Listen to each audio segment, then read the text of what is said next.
sommaire de ce journal, la Confédération générale des entreprises de Côte d'Ivoire, en collaboration avec la Commission de la concurrence, a organisé un atelier sur le thème « Commission de la concurrence, régulateur de l'économie ivoirienne ».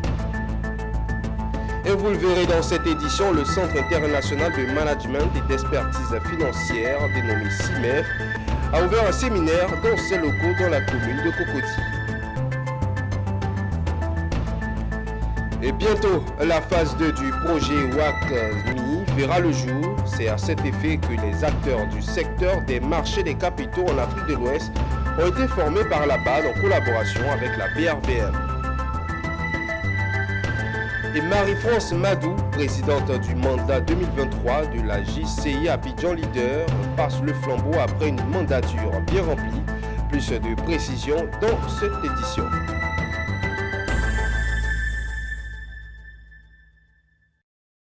Vous êtes sur la chaîne Utile et c'est l'heure du journal. Bienvenue à tous. Nous démarrons avec la Confédération générale des entreprises de Côte d'Ivoire qui a initié en collaboration avec la Commission de la concurrence un atelier sur le thème « Commission de la concurrence, régulateur de l'économie ivoirienne ». L'objectif est de mieux connaître les missions de la structure et comprendre son rôle dans l'émergence d'un marché de plus en plus concurrentiel. Cette cérémonie d'ouverture de cet atelier, présidée par le représentant du ministère du Commerce, s'inscrit dans le cadre de la traditionnelle tribune du patronat ivoirien dénommée les matinales de la CGCI. Plus de détails avec Zénab Dosso et Marius Seri. Vous le savez peut-être, il existe une commission de la concurrence ici en Côte d'Ivoire, dite gendarme de l'activité économique. Elle a pour rôle, entre autres, d'effectuer une mission générale de surveillance du marché afin d'y déceler les dysfonctionnements liés aux pratiques anticoncurrentielles telles que prévues par le droit communautaire de la concurrence. C'est ce que le vice-président de la commission de la concurrence et sa délégation sont venus porter à la connaissance de tous les chefs d'entreprise ce mardi à la Confédération générale des entreprises de Côte d'Ivoire dans le cadre de la traditionnelle tribune Les matinales de la CGCI. Il s'agissait spécifiquement pour les responsables de la commission de la concurrence d'inviter les acteurs économiques à avoir des pratiques saines en matière de concurrence et à dénoncer tout contrevenant. On a toujours eu la bonne attitude qui est effectivement de défendre les intérêts de nos entreprises.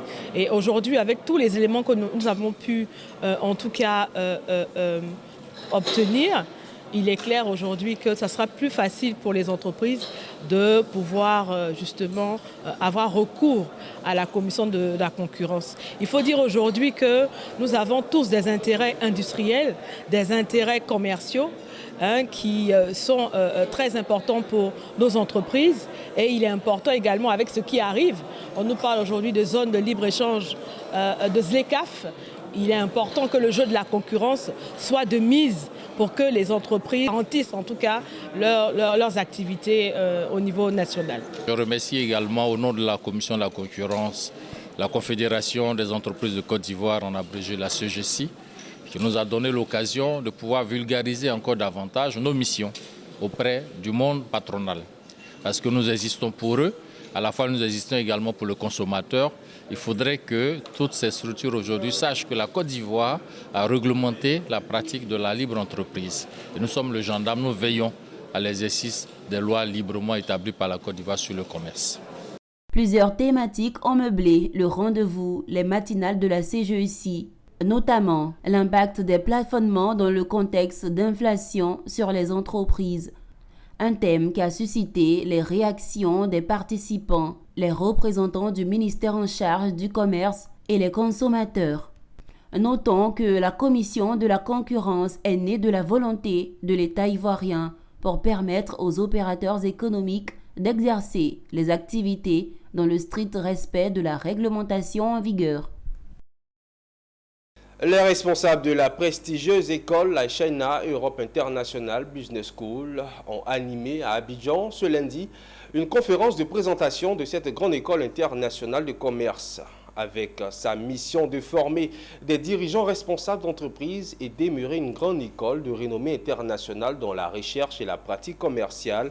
La CEIBS marque sa présence sur le continent africain.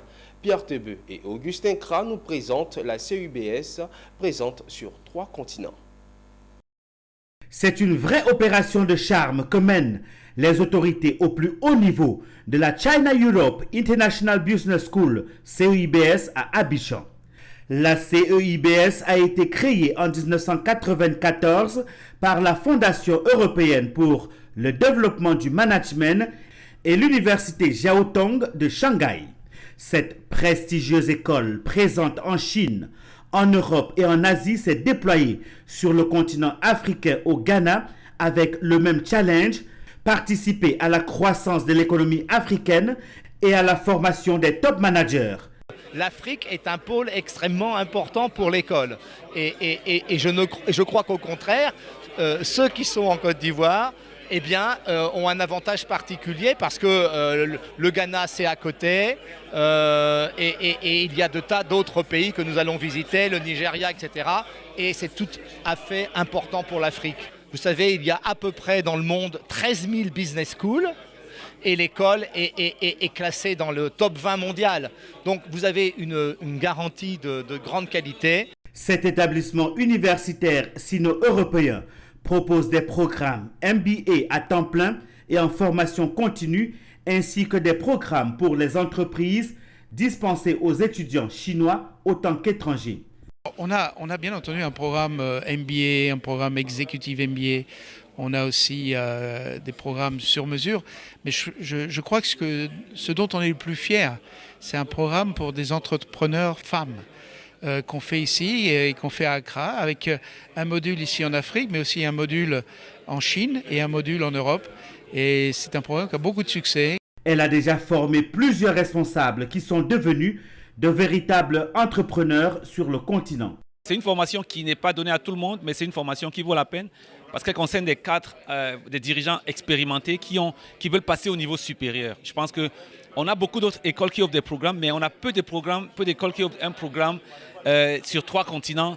Ces formations dispensées en anglais disposent des principales accréditations internationales. Chaque année, dans des dizaines de grandes villes d'Asie, d'Europe et d'Afrique, CEIBS exploite les connaissances et la sagesse mondiale pour organiser des forums universitaires et industriels haut de gamme.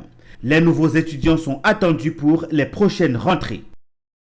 Et parlons renforcement de capacité. Ce lundi, le Centre international de management et d'expertise financière, dénommé CIMEF, a initié un séminaire dans ses locaux dans la commune de Cocody. Un séminaire consacré au renforcement des capacités de 15 personnes venues de la RDC et du Burkina Faso. Son objectif est de leur offrir une expertise pointue en planification et gestion des projets ainsi que leur suivi et évaluation. Le reportage est signé Philippe Zabou et Tima Traoré. Planification et gestion des projets, processus spécifique aux travaux AEP. Suivi, évaluation des projets programmes publics, indicateurs de performance et implémentation de systèmes. Tels sont les 2 thèmes de formation donnés par le CIMEF à 15 apprenants venus du Burkina et de la RDC. Pour eux, le CIMEF est un centre de formation de référence sur lequel ils comptent au finish de cette formation. Bon, CIMEF, c'est comme on l'a dit, c'est une structure de référence qui est bien connue du projet. Donc c'est que déjà la collaboration avec cette structure date depuis longtemps. À la fin de cette formation, nous attendons beaucoup de choses. D'abord, la maîtrise et avoir l'expertise sur la gestion des projets que nous sommes en train de piloter et de voir comment est-ce que nous allons obtenir les résultats et des stratégies, comment y arriver d'une façon efficiente. Cette formation, donnée par des experts, s'articule autour de nombreux modules, tous aussi importants les uns que les autres. Nous allons mettre en place 8 modules à partir des points, on va dire, de l'introduction à la gestion de projet, la planification de la gestion de projet, le processus de suivi et évaluation, la gestion des indicateurs. Il y a aussi un module important qui va concerner tout ce qui est mis en place d'un système de valeur acquise de projet. Chez CIMEF, La formation des cadres est au cœur de sa stratégie, cause pour laquelle sa direction invite tout le monde à prendre part à ces différents séminaires. Depuis le début de l'année, nous avons eu à effectuer plusieurs formations de qualité. Et ce que je peux dire, c'est que nous invitons aujourd'hui les cadres du pays, également ceux de la sous-région, à venir se former à CIMEF International, car chez CIMEF International, la formation précède la compétitivité. Ce séminaire durera 10 jours. CIMEF International est présent dans plusieurs capitales, dont Montréal, Paris et Abidjan. Et la Banque africaine de développement, en partenariat avec la Bourse régionale des valeurs mobilières et African Visual International University, a organisé un séminaire de renforcement de capacités et de sensibilisation de la phase 2 du projet WACMI, intégration des marchés des capitaux en Afrique de l'Ouest, durant les 19 et 20 septembre 2023 au Pullman Hotel. L'objectif étant de renforcer les capacités des acteurs du secteur des marchés des capitaux en Afrique de l'Ouest. Le reportage est signé Michel Brou et Doumbia Ayuba. Poursuivre les efforts pour approfondir l'intégration financière dans la sous-région. Tel est le sens porté à cette deuxième phase du projet d'intégration des marchés en Afrique de l'Ouest. Ouvert ce 19 septembre 2023, ce séminaire a mis à contribution les principaux acteurs des marchés de capitaux, notamment les banques, les institutions financières, les analystes et les régulateurs du secteur pour discuter des opportunités et des défis liés à l'intégration financière dans la région. Ce cadre d'échange a permis de mettre en lumière les défis liés à l'intégration financière d'une part, surtout aux investisseurs potentiels de comprendre les avantages des marchés financiers, mieux de leur permettre de contribuer à la croissance économique de la région. Aujourd'hui, la phase 2, c'est de nous intégrer dans une dynamique beaucoup plus consistante et donc de permettre aux acteurs d'avoir plus de capacité et de légitimité pour opérer au niveau régional. Donc nous, on a expliqué ce qu'on a déjà fait dans la zone UEMOA en renforçant les exigences capitalistiques et prudentielles, en déployant de nouvelles technologies comme la bourse en ligne, et nous avons surtout vanté les mérites de notre intégration qui est déjà effective à l'échelle de 8 pays. Ce projet est extrêmement important dans la visibilité des différents marchés ou des différentes bourses de la sous-région et leur permettre également de lever beaucoup plus de fonds pour les investissements dans nos économies. Nous sommes ravis aujourd'hui d'avoir pu contribuer à l'organisation de cet événement qui est la phase 2 de l'intégration des marchés des capitaux en Afrique de l'Ouest. Ici, nous avons pu réunir certains des acteurs de la sous-région. D'autres ont pu nous suivre en ligne, en direct, en streaming. Et pourquoi? Parce que c'est très important pour que tous ces acteurs sachent exactement quelles sont les règles de l'intégration pour pouvoir améliorer la productivité en Afrique de l'Ouest. La deuxième phase du projet WACMI, intégration des marchés de capitaux en Afrique de l'Ouest, sur le renforcement des capacités de capitaux des marchés, a débuté en 2020 et s'achèvera en 2024. Elle prévoit plusieurs transactions et intervient après la première phase d'harmonisation des règles du marché. Autre chose à présent, le village Amangwa Kwa, dans la commune de Port-Boué, a accueilli la cérémonie de distinction et d'accréditation de Mansour Seck au rang de l'ambassadeur de la paix de l'Organisation internationale pour la recherche de la paix. Le récipiendaire est représentant de la Chambre de commerce Afrique-Balkam pour l'Afrique de l'Ouest. Pierre Tebeu et Augustin Kra nous présentent l'heureux récipiendaire dans ce compte-rendu. Donc aujourd'hui, nous vous distinguons en commençant par l'écharpe. Seck Mahamadou Mansour est depuis ce samedi 16 septembre 2023 l'ambassadeur de paix de l'Organisation internationale pour la recherche de la paix OIRP. Cet entrepreneur, membre de la Chambre de commerce de Afrique-Balkan, a été choisi pour ses nombreuses actions de paix à l'endroit de ses collaborateurs et populations.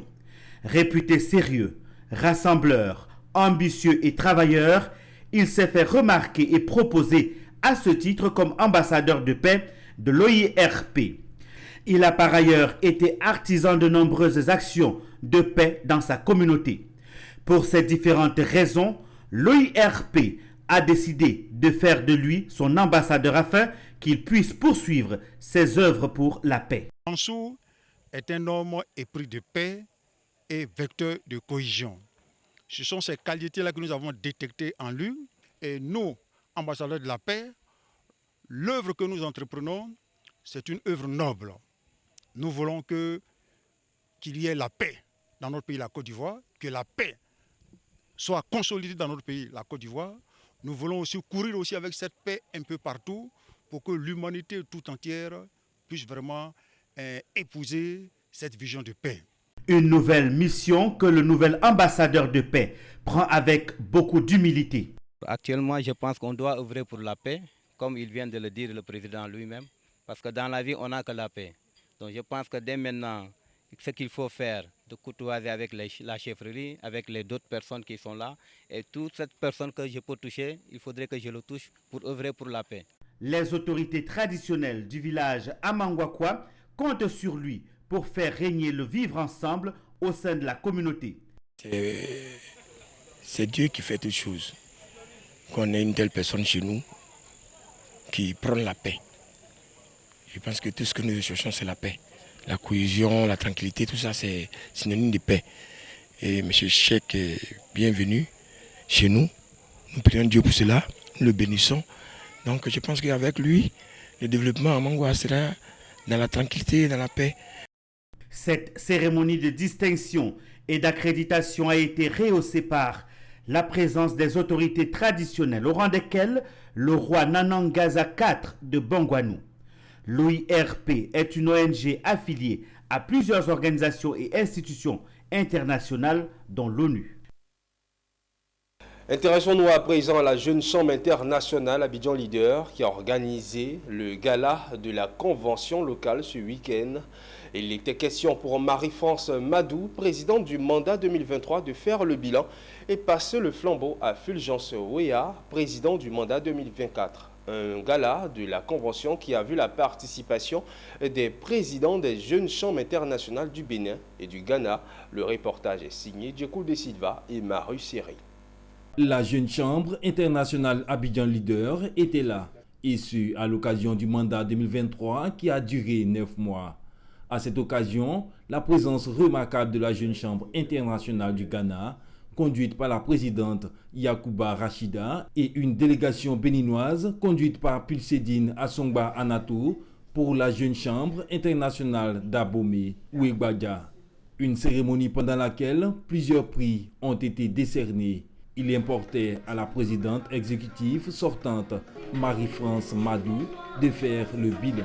Pendant 9 mois, nous avons réalisé des actions d'impact. Nous avons, dans un premier temps, réalisé 14 formations internes, 2 séminaires professionnels, dont un sur la digitalisation et le deuxième sur la création de richesses. La création de richesses par les mains.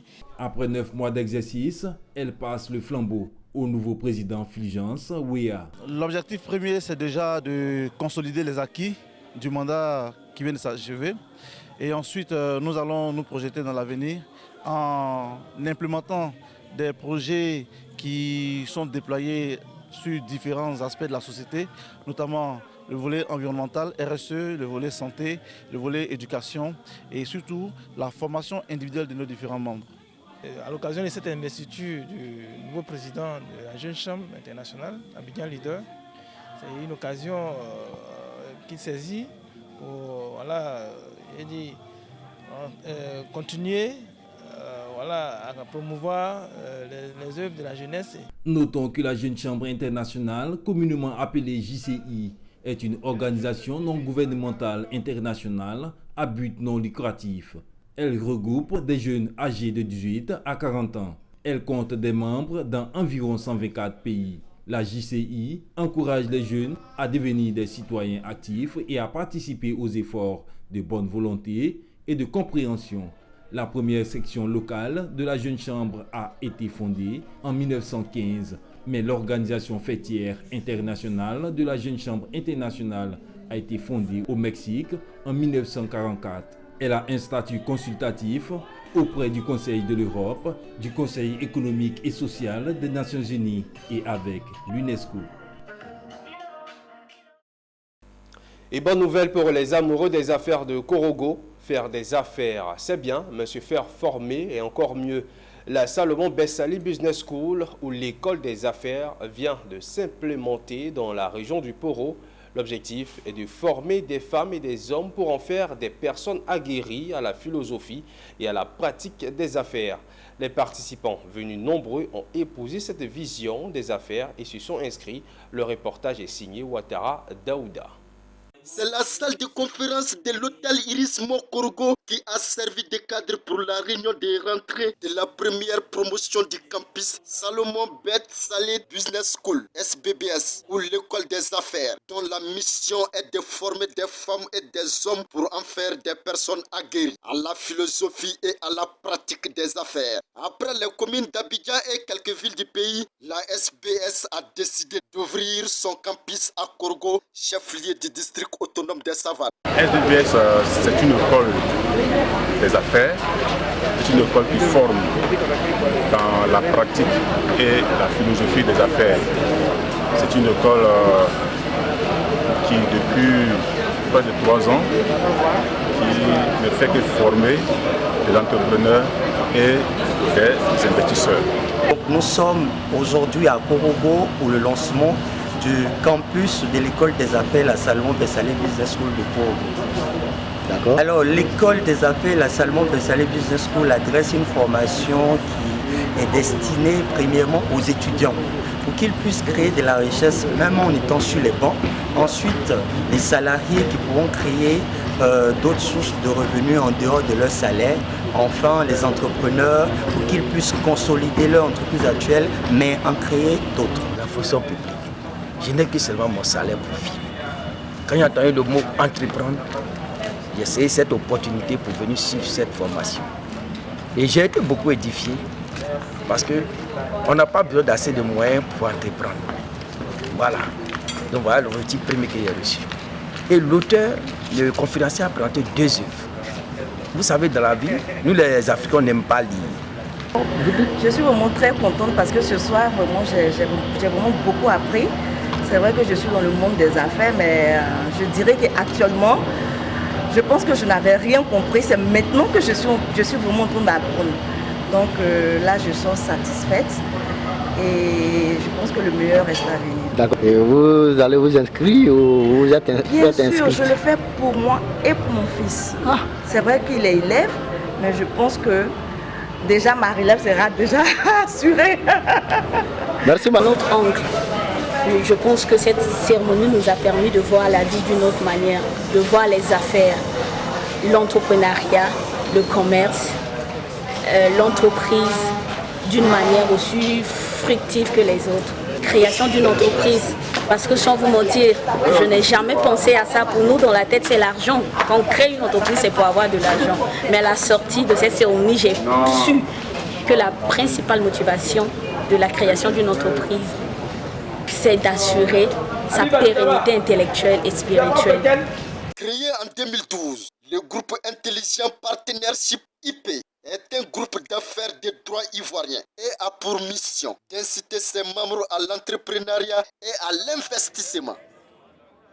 En image à présent, sur le marché des titres publics, le Togo vient de dépasser ses objectifs annuels de mobilisation de fonds pour l'année 2023. Le vendredi dernier, le Trésor public a réussi à mobiliser 32 milliards de francs CFA sur le marché des titres publics de l'Union monétaire ouest-africaine. Surpassant ainsi l'objectif initial de 30 milliards, cette opération a porté le total de fonds levés par le Togo cette année à 580 milliards de francs CFA, dépassant son objectif annuel de 574 milliards, fixé dans la loi finance de 2023. Pour les analystes du secteur, ce dépassement de l'objectif initial de levée de fonds ne s'explique pas seulement par une politique économique solide, mais aussi par une gestion de la dette à la fois prudente et proactive. Et au Cameroun, selon un avis à manifestation d'intérêt signé par le président national de l'Association des acteurs de la filière banane-plantain du Cameroun, des financements sont disponibles pour les acteurs de la filière banane-plantain. Il s'agit des prêts à un taux d'intérêt préférentiel sur une période de 1 à 8 ans avec un différé calqué sur la campagne agricole. Les montants des crédits pouvant être accordés varient de 10 à 250 millions de francs CFA.